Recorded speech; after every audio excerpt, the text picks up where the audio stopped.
My name is Peter Wehrheim. I'm working in the European Commission in Director General for Research and Innovation and working very much on the bioeconomy, Michael. I think we are partners in that endeavor to scale up circular bio-based bioeconomy.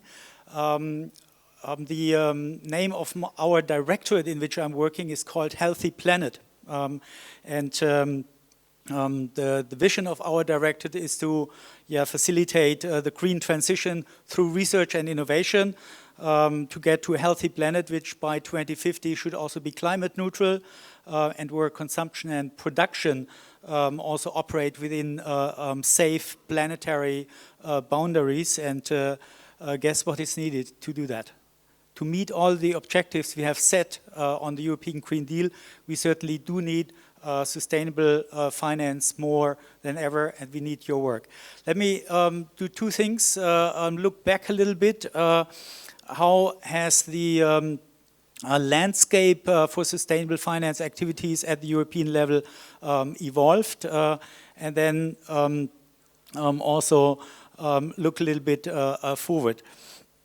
In view of the landscape, I have worked in 2010. I started in what was then called the Director General for Climate. It was the first endeavor of that kind in a European government. It was headed by Connie Hedegaard at the time, and we were told to put the focus on climate finance. And I'm arguing that sustainable finance really was very much inspired by climate finance, working towards also then the Paris Agreement. We also needed to make a commitment that the global north needs to make available sustainable climate finance also in support of the global south. All of this triggered a whole series of other activities. You see here also an action plan for financing sustainable growth, and then also setting up a high-level expert group on sustainable finance. We also developed then, on the one hand, a rule book for what is sustainable finance.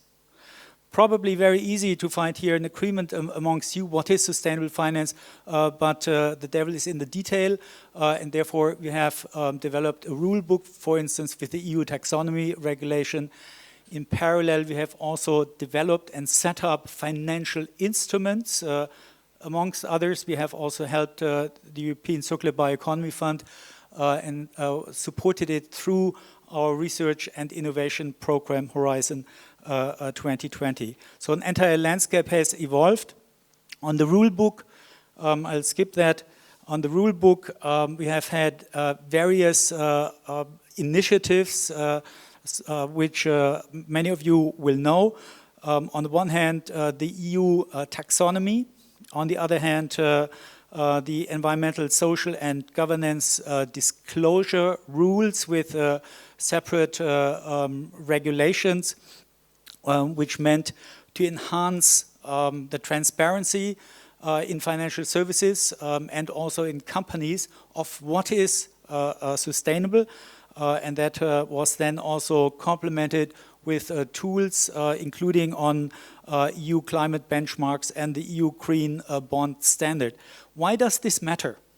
The taxonomy, for instance, set up criteria and discussed what is in each sector really sustainable. Can I please have a hand from you if you look at the energy sector?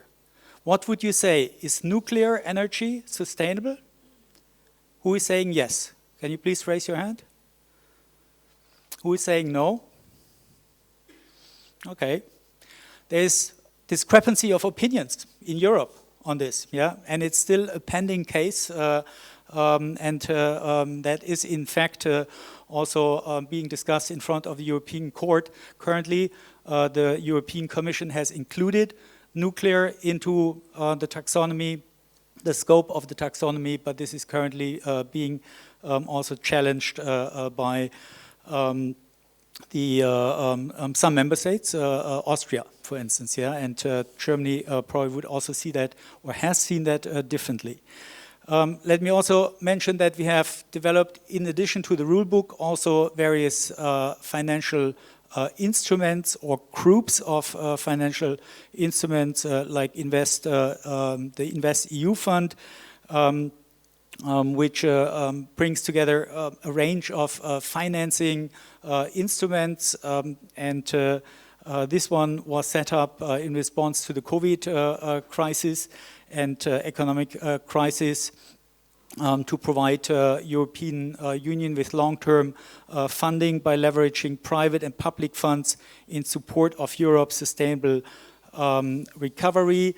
It tried to really, it was implemented through financial partners that benefited from the protection of an EU budget guarantee to the extent of 26 billion, and the idea behind was simply through this to increase the risk-bearing capacity of the implementing partners, and thus have a very high leverage of more than 300 billion euros.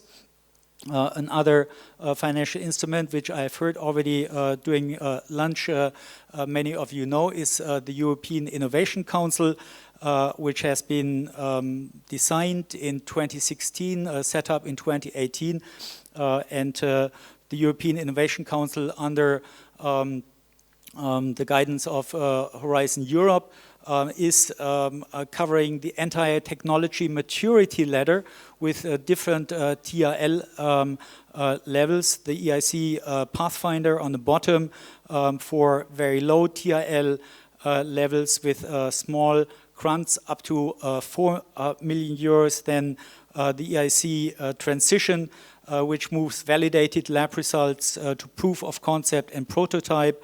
And then the EIC Accelerator for higher TRL levels. So we already have an instrument, but yet we still notice that venture capital is not as much available in Europe as it should be. Let me briefly also look a little bit at the current Commission.